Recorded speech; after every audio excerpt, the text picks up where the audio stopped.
banner, I want to challenge you to be the generation that rises up to do missions radically, like Jesus did.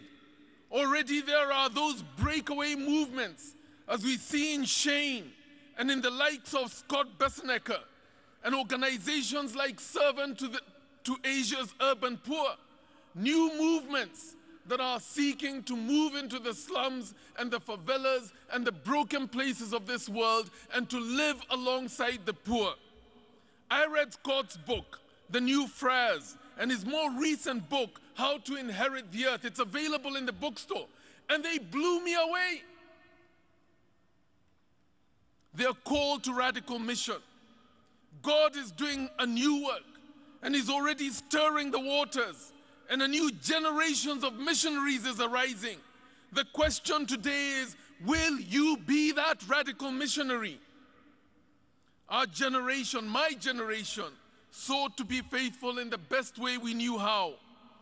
There was much that we did that was wrong, but God saw it fit to use us anyway. You could spend your time critiquing my generation that has gone before you, but God calls you to extend grace to us and be courageous in your own generation. Lead us and show us how it should be done. And so my call and my challenge to you today is, take the beloved Church of Christ. We cannot abandon the church, for He said, even the gates of hell will not prevail against it. God has not given up on the church. Take the beloved Church of Christ to the next level.